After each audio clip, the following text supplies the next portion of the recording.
In this video, Devin Ryan of Citizens JPM and Sarah Kunst of Clio Capital discuss the surge in crypto interest and how the increasing interest in cryptocurrencies beyond just Bitcoin is positively impacting corporate performance for companies like Coinbase and Robinhood. The potential impact of institutional money entering the cryptocurrency market, driven by a shift in political landscape, is also highlighted, with projections suggesting significant capital inflows that could signal a new phase in the evolution of the industry. In Robinhood, I would say, is seeing kind of similar types of activity in crypto, and that's great. We want to see more volume near term, but I think what this really does is unlocks a lot of innovation that's been held back in the space, because really crypto is not about the casino and trading coins back and forth all day long, even though right now there is a lot of speculation. I think it's really about the opportunity to do more in payments and remittance and stable coins and Web3. And Coinbase is going to be a leader in integrating that. And Robinhood's now going to be able to do a lot more. So something that's 10% of Robinhood's business, I could see being 25 to 50% over the next few years. So really a huge opportunity, and price also is going to drive interest. And we see a lot of factors that can still drive prices in crypto quite a bit higher here, including the strategic reserve, Bitcoin ETFs, and now the tens of billions of dollars in new capital coming in from institutions that were previously held out. Devin, if I could just follow up really quickly on that, because we're showing the charts of Coinbase, Robinhood, and the moves that we've already seen, even just since the election.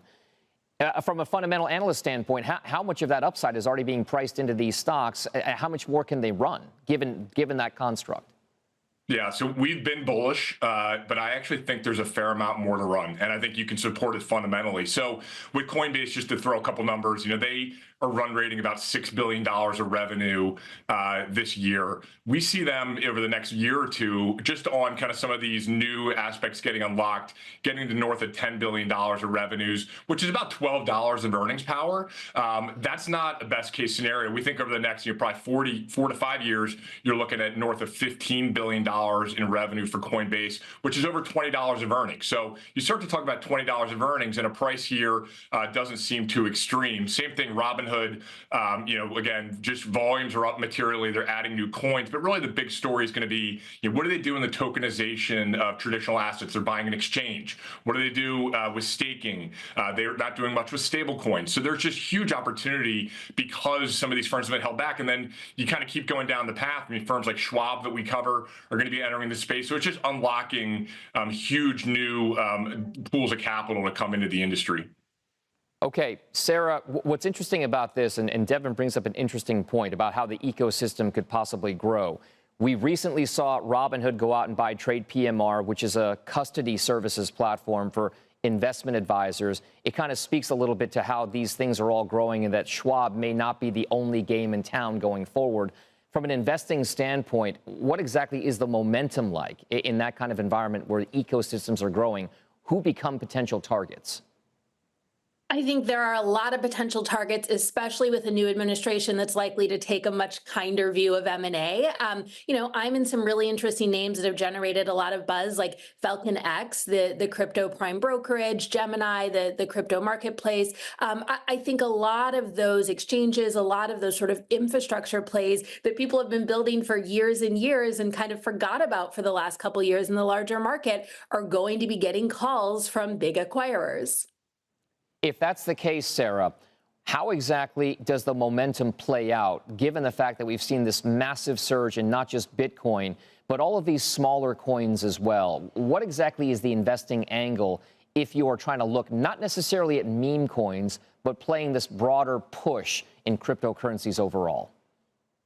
Yeah, meme coins are dangerous. You can make a lot, but you can lose your shirt. I think that where people are going to be looking, one, continues to be Bitcoin. I know it feels a little boring at this point, but there's still room to run there. And I also think that you're going to see people broaden that out, look at things like stable coins, and even into some of the products like the ETFs that are on the market, where you're getting exposure to the underlying coin for institutionals or people who, for whatever reason, can't hold crypto themselves.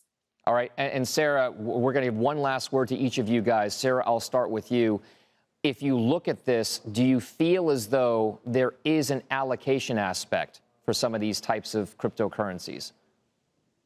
I think that there are people who have not yet gotten in the game who want to get in the game. I think that there's a lot of institutional money on the sidelines that's been waiting to see what this new administration would bring, because the Biden administration hasn't been the kindest to crypto. And I think that, this is really crypto's third act. We have a lot of bad actors in jail now, and it's time to really see crypto come into its own. And Devin, we'll give you that last word as well. Yeah. Do you think allocation will help drive more upside for some of the companies that you cover? Yeah, it's one of the most important factors here.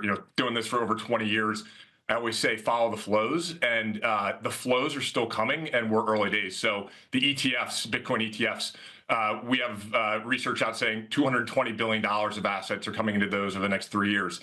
If there is a strategic reserve, that could be hundreds of billions of dollars of assets into Bitcoin. And then if you think about just all these other crypto tokens that are we've been uncertain about, are they securities, are they not? That's going to be tens of billions of dollars of new capital coming in, both into the tokens, but also just into investing in the space to innovate. So absolutely, the flows are critical, and we think we're still in the early days of that shift that's happening.